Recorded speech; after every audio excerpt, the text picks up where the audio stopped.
Alrighty, now let's talk some types of sampling methods that you might see. Now, regardless of the type of sampling method we use, we must ensure that it is random so that we reduce the effects of any personal bias from those who are participating and those who are running the study. When an individual or an item from a population can only be selected once, we usually refer to this as sampling with replacement. Whereas when an individual or item from the population can only be selected once, we usually call this sampling without replacement. And either one kind of depends on just the situation. Like, are there enough people where you can sample without replacement, or is it a limited size and you would just have to keep taking different combinations of samples? So let's talk about the first type of very basic random sampling method, which is just referred to as the simple random sample. And this is a sample in which every possible group of size n has an equal chance of being selected. So let's suppose I have this population, and then I have in the population I number them off, or I just pick different samples each time, but essentially each group has an equal chance of being selected. So this group of 10 has no more power or less power in being selected than this group of 10. Or if I selected a third, a fifth, a 17th group of 10, each of those groups should be equally likely. So that way we're selecting in a way that doesn't have any influence as to how, it doesn't challenge the probability of selection. That's a weird concept, but basically, as long as we're randomly sampling, we should be okay. Now there are more ways to accomplish a simple random sample, or SRS, but the 3 ways we'll refer to in this course are the following: the hat method, the random number generator, and a random digit table. And we'll go through each of those. So I don't have a fancy hat today, I'm sorry, so this will be my hat method. I'm going to use Siri or a calculator for a random number generator, and then on the back we'll look at an example of a random digit table. Now, regardless of when you're selecting a sample, you're looking for this ideal sampling method in this very confusing world. So we're going to call this Oasis. You're looking for this very nice little pretty body of water in this desert, right? You're trying to figure out how you can randomly sample so you reduce bias and still do it in a way that will get the job done. Now, Oasis stands for the following. You need to obtain a list of all known participants. You need to assign each participant a value, a number, some way to indicate that that individual is unique.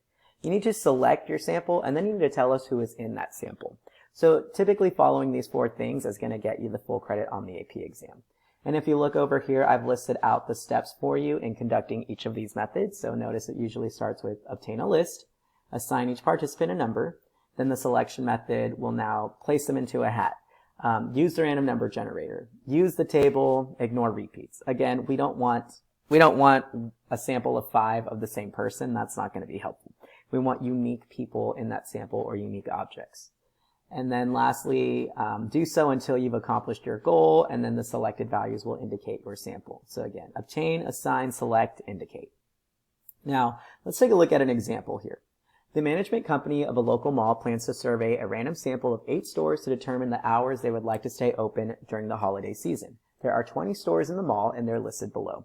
So this is from my time as a millennial, shout out to 2006. But I'm going to obtain a list of all known participants.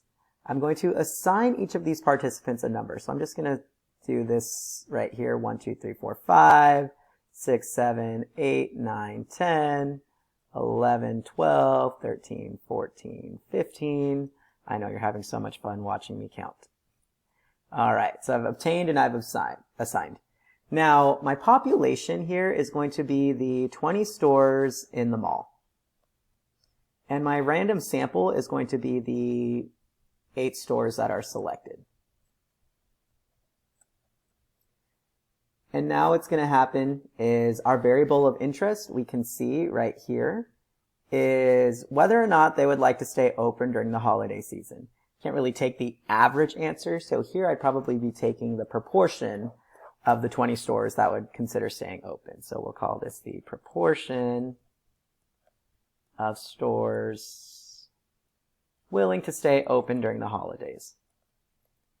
Now, you can remember the rest there. So we'll come down here to the random digit table, but let's look at the first 2 methods first. So here's what I want to do. I'm going to obtain my list of 20 stores. I've assigned each store a unique value. I've taken equal size sheets of paper and I've written a number, right? Each of these numbers is on one of these pieces of paper. I'm going to place into a hat or a bag. I'm going to shuffle well, little ASMR there for you, and I'm going to randomly select 8 numbers. So my 8 numbers are the 8 stores that I'll interview. So I'll interview store 18, store 19, store 13, store 6, store 10. I need 3 more stores here. Store 4, store 2, and last store is store 11. So these are my 8 stores that I've randomly selected. So I'm going to go talk to these stores and ask, hey, would you be willing to stay open and seeing what they tell me? And maybe those 8 stores give me a really wonky result, so I'd put those stores back in, and I'd select a completely new random sample of 8 stores. So now what I'm going to do is I'm going to take 8 new stores. So now store 3, store 17, store 7, store 18, store 11, and you might hear some repeat numbers, but you can see each time I take a sample, due to sampling variability, it's going to be completely different. So I would just write that out. I obtained a list, I assigned each one a participant, I wrote them down on equal size sheets of paper, I shuffled, I mixed well, and then I randomly selected 8 stores, and then these 8 stores were my sample. So that would be using the hat method. Now, I could also ask Siri for 8 numbers between 1 and 20. So let's look here. Siri, can you give me 8 numbers between 1 and 20 with no repeats? Siri, come on. Give me 8 numbers between 1 and 20. All right, so I've got 18. Give me a number between 1 and 20. Now I've got 5. Give me a number between 1 and 20.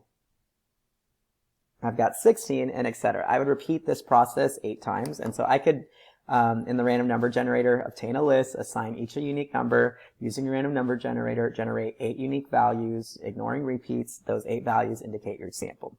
So you can see, you can do hat method, or you can use some random number generator. Now, let's talk about the third and a little bit more complex one, which is a random digit table. Now, notice here, it's just a bunch of random numbers. Well, here's what's going to happen. I assigned each of the numbers above there, 1 through 20, but because these are in sections of 5, I'm actually going to assign them in terms of 0, 1 to 20. That way, I'm not doing some as 1 digits and some as 2 digits. Now they're all equally likely to happen. So here's what happens in this table. So I'm going to go through and I'm going to segment off these number branches in groups of 2 because I have assigned each of my values to be double digits. So you can see here that I'm just going through and I'm basically just cutting them in groups of 2. And then I'm ignoring any repeats. So looking in this first row that I've segmented, 3 is in between 1 and 20, so that works. 80 is not, 22 is not, 93 is not, 41 is not, blah, blah, blah, blah. But look, 0, 1 is in between 1 and 20. 98 is not. 12 is in between 1 and 20. And then here, 11. So again, I obtained a list. I assigned each one a unique value between 0, 1, and 20. I'm going to use the random digit table to find 8 unique values, ignoring any repeats, and then I will indicate my sample. So as of now, the sample includes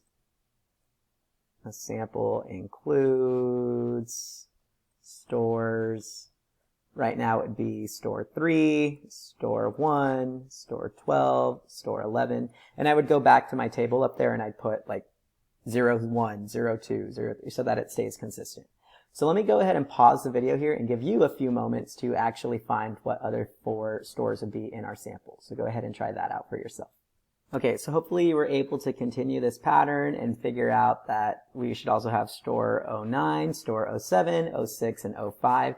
Here, notice 03 does fall in between 0, 1, and 20, but because I'm ignoring the repeats, I don't want to interview that same store twice. I'm going to ignore a selection of that number. So you're pretty much just describing what process you're going through in order to select your sample. Again, using that obtain, assign, select, indicate sample method there. And of course, the sentence stems are up here for you so that you can fill those in as needed. Now, in the world of examples, go ahead, pause the video again, and try this one out for yourself, and then we'll review this one whole group. Okay, so suppose Mr. Pinto wants to find out how students truly feel about AP Stats, and he does not want the class period to influence his results since he clearly favors one over the other. Thus, he decides to select a random sample of 15 students of the 50 students enrolled in AP Stats. The population here would be my 50 students that are enrolled in the course. My sample would be the 15 that are randomly selected. And the variable of interest is their feelings towards AP Stats. So this would most likely be a proportion, categorical type of data. I could give them a rating. I could ask them, do they like it? Do they not like it? Neutral, things like that. So some way to capture how they're feeling about it. Now, one method or some methods I could use to select 15 students. I could use the random number generator, which I'll be honest is my go-to. So I obtain a list of all 50 students, assign each student a unique number between 1 and 50, use a random number generator to generate 15 unique values, ignoring any repeats. Those 15 numbers will indicate the sample of students that will be selected. Or I can use the hat method, where I obtain a list of all 50 participants and write the names of each student on an equal size sheet of paper. I'll place all pieces of paper into a hat and mix well, and then I'll randomly select those 15 names from the hat to form my sample. So there's options here when you're talking about creating a simple random sample to collect data so that you can make some inferences about the population. So that is our SRS. In the next video, we're going to talk a little bit more about some more specialized types of random sampling methods.